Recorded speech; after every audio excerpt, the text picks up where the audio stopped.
Hello friends, स्वागत है आपका डिजिटल तैयारी चैनल पे। मैं श्रेयांश कोठारी लेके आया हूं दोस्तों शानदार एक किताब आप लोगों के लिए, एसपी बख्शी की ऑब्जेक्टिव जनरल इंग्लिश। दोस्तों ऑब्जेक्टिव जनरल इंग्लिश है, शानदार हम करवा रहे हैं।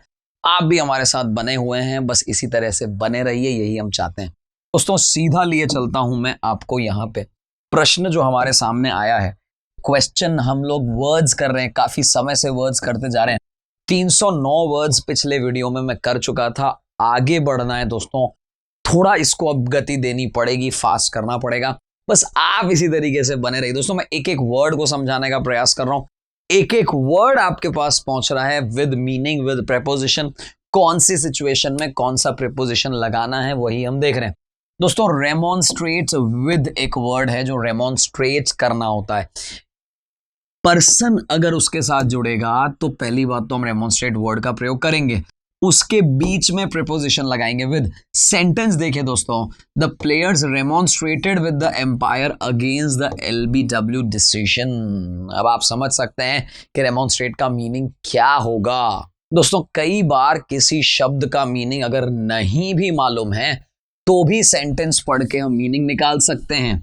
वैसे तो मुझे मालूम है कि रेमोन्स्ट्रेट का मीनिंग क्या है, मुझे मालूम है, लेकिन अगर हम सोचें कि सेंटेंस के अकॉर्डिंग भी हमें पता चल जाए तो आप खुद देख सकते हैं। प्लेयर्स ने रेमोन्स्ट्रेट किया विद द एम्पायर, एम्पायर से अगेंस्ट यानी के खिलाफ हिज एलबीडब्ल्यू डिसीजन।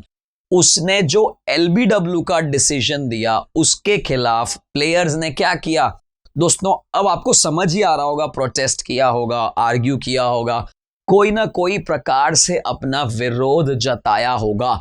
विरोध जताने को ही कहते हैं रेमोन्स्ट्रेट। अब रेमोन्स्ट्रेट शब्द के साथ क्या आना चाहिए दोस्तों?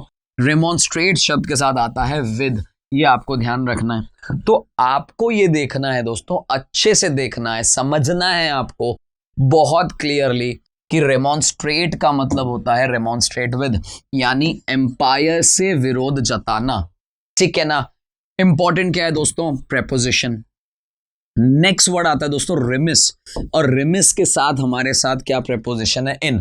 मान लेते हैं इसका मीनिंग अपने को नहीं मालूम, लेकिन एक बार सेंटेंस में इसका प्रयोग करें, पढ़ें, तो मैं बता रहा हूं आपको बहुत इजीली आ जाएगा। देखें जरा, remiss in, those found remiss in duty will be punished. अब आपको समझ आ गया होगा इसका मीनिंग क्या है। मतलब ड्यूटी में किसी प्रकार का कम ज्यादा करना, बहुत क्लियरली उसे नहीं करना, मिस करना, छोड़ना, रिमिस। अब आप देखिए जरा, यूं कहते हैं कोई तरह का घपला करना, चीटिंग करना, तो आएगा क्या? वर्ड क्या आएगा वो जरूरी दोस्तों, रिमिस शब्द के साथ आएगा। Those found remiss in the duty will be punished. अब यहां पे आपको समझना है कि एक्चुअली रिमिस शब्द के साथ क्या आएगा? इन का प्रयोग किया जाएगा। किसी भी प्रकार से आपके दायित्व को, अपनी ड्यूटी को नहीं निभाना, कोई भी प्रकार का उस ड्यूटी में घपला करना इज नोन एज रिमिस। तो यही कह रहा है कि भैया अगर आप ड्यूटी को रिमिस करोगे तो पनिश किया जाएगा। इंपॉर्टेंट क्या है दोस्तों? रिमिस शब्द के साथ इन याद कर लो, कॉपी में लिख लो, ये बदलने नहीं वाला है। हर बार रिमिस के साथ इन ही लगाना है। नेक्स्ट वर्ड दोस्तों श्योर ऑफ। श्योर यानी सुनिश्चित करना, कोई चीज का निश्चय होना। We are sure of victory in the game. हमें तो पूर्ण रूप से निश्चित है कि हमारी विक्ट्री जो है वो चाहिए। किसमें दोस्तों? गेम के अंदर। गेम में हमें विक्ट्री चाहिए ही चाहिए, ये कहना चाह रहा है। कुल मिला के श्योर शब्द के साथ क्या आएगा दोस्तों? ऑफ का प्रयोग किया जाएगा। वेरी वेरी इंपॉर्टेंट दोस्तों। इंपॉर्टेंट क्या है वो समझिएगा। रिमिस के साथ इन लगाना है, रेमोन्स्ट्रेट के साथ विद लगाना है। पिछले भी बहुत सारे प्रेपोजिशन थे, श्योर के साथ ऑफ लगाना है। तो प्रेपोजिशन जब तक नहीं याद करेंगे मेरा पढ़ाना ही बेकार है। अगला वर्ड आप देखेंगे दोस्तों सीक्वल। सीक्वल टू का मतलब है इन सीरीज, इन श्रृंखला में, श्रृंखला में आगे चलते हुए। अगर ऐसे ही आगे चलें, आपको पता है जनरली बॉलीवुड में, हॉलीवुड में आपने देखा होगा मूवीज के सीक्वल आते हैं। एक होता है प्रीक्वल, ये भी आपने शायद कभी लोगों ने सुना होगा।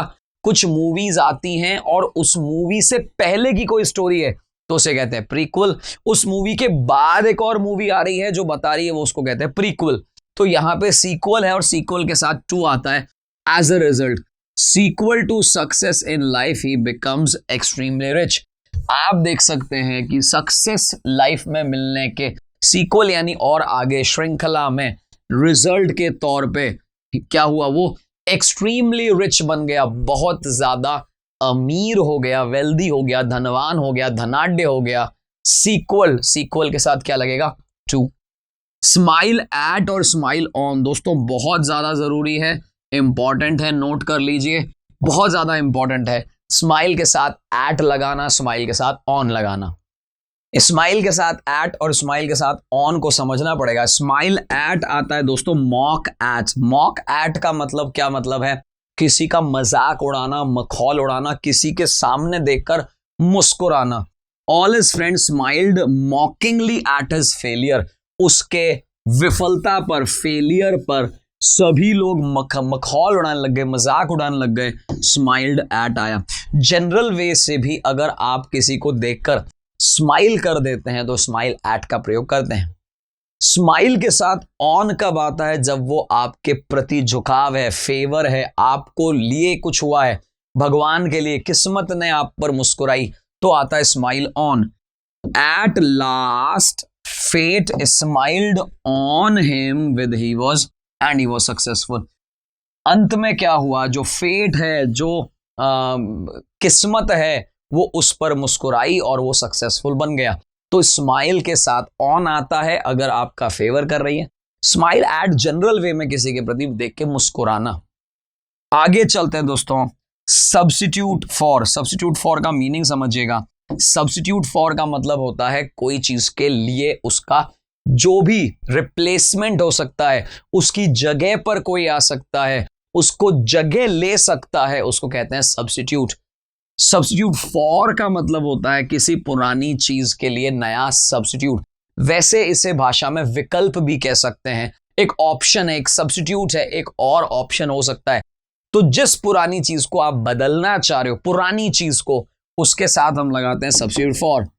New furniture will be substituted for old one. जो पुराने हैं उसकी जगह नए फर्नीचर आ जाएंगे, उनको रिप्लेस कर देंगे, बदल देंगे, उसकी जगह ले लेंगे, उसको कहते हैं सब्स्टिट्यूट। अगला वर्ड और आखिरी वर्ड है दोस्तों स्केयर ऑफ। स्केयर ऑफ का मतलब क्या है, कोई चीज से डरना। स्केयर्ड ऑफ, डरना। यहां पे याद रखना है, बहुत ही कॉमनली एग्जाम में भी आता है, afraid of. I got scared of the sound of bomb blast. Bomb blast में जो आवाज हुई उससे मैं डर गया, स्केयर्ड हो गया, भयभीत हो जाना। अफ्रेड के साथ भी ऑफ लगाते हैं, स्केयर्ड के साथ भी ऑफ लगाते हैं। ये दोनों बातें विशेष रूप से ध्यान रखें, अति महत्वपूर्ण है। तो दोस्तों आज के शब्द यहीं समाप्त होते हैं, प्रीपोजिशंस भी आगे बढ़ते चले जाएंगे। बस आप इसी तरीके से हमारा साथ बनाए रखिए आपके ही प्यारे चैनल पे जिसका नाम है डिजिटल तैयारी। धन्यवाद। Please like, share, subscribe digital तैयारी।